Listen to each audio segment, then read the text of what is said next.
Education is the key to a bright future. Empowermefirst.college.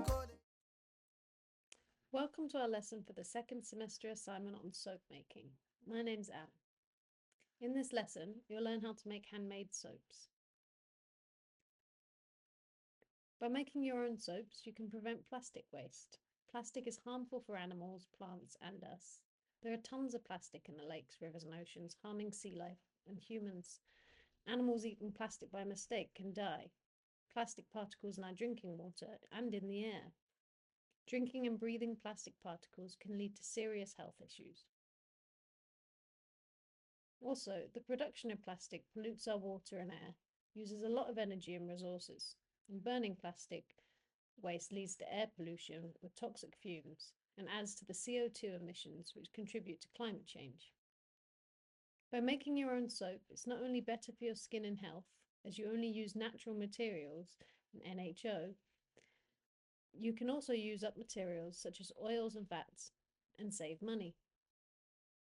You can improve the quality of the soap by adding herbs. By choosing the right herbs, you can not only give your soap a nice natural perfume, but also use traditional herbal medicines.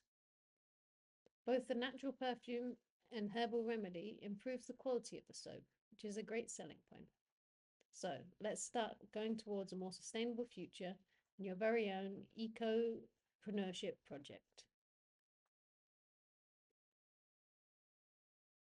You'll need some household goods like a stove, large pans, metal containers, and a metal mixing containers. Don't use any other materials as the NaOH is very aggressive.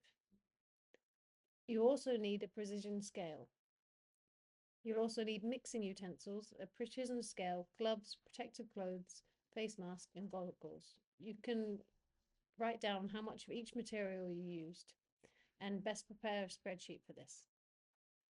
The ingredients are oils, fats, distilled water or a strong tea, and NaOH. Start with a small batch, test, and once you've found your perfect formula and learned how to do it, you can go large scale. For liquid, you can use distilled water, a strong herbal tea, or a milk beverage, which would be boiled milk with herbs, for example, curcuma. To start with, you could just try and do it either with distilled water or a strong tea, preferably boiled from filtered water. Leave the leaves or herbs to simmer for 15 minutes and then sieve it and leave it to cool down to 30 degrees Celsius. You normally use about a third of the oils and fats in liquid. If you predominantly use fats, you can use a slightly more liquid. You can use any kinds of oils or fats, such as fresh cooking oil or lard. Make sure when to sell it to declare if the soap is made from plant-based oils and fats or from animal fats, as some people are vegan and would not want to buy animal products. This is a good way to use up side products such as animal fat after slaughter or to prevent food waste. Melt the fats, mix in the oils, and let it cool down to 30 degrees Celsius. At this stage, you need to be very careful. Always work outdoors and ensure that you use protective clothes covering your full body. Put on gloves, goggles, and place the container with the liquid in a safe, solid place. The natron hydroxide reacts strongly with water, even in humid air, so make sure it's in a safe, well-closed container. While working, always look away from the container of the natrium oxide and the container of the liquid.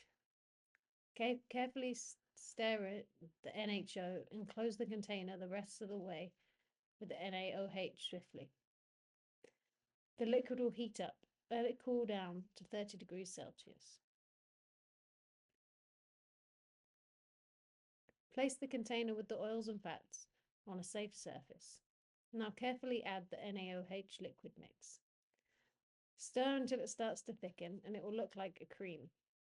Now you can add herbs to make it look and smell more luxurious. You can also add ground coffee if you want to make it into a natural scrubbing soap. You then pour it into forms.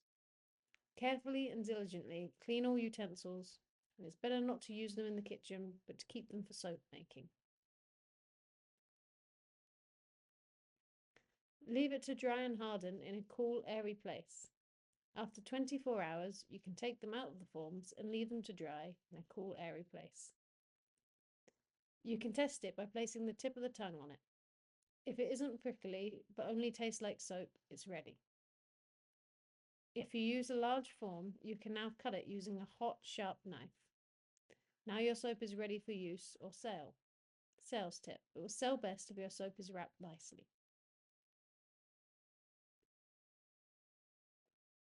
You'll find your assignment at the end of this lesson. Here are some points that are very important for your success. Make sure you follow the steps explained and document them. You will need to provide your spreadsheet, the analysis of the quality of the results, and the steps of improvements you have undertaken. More about the assignment on the next pages. Good success!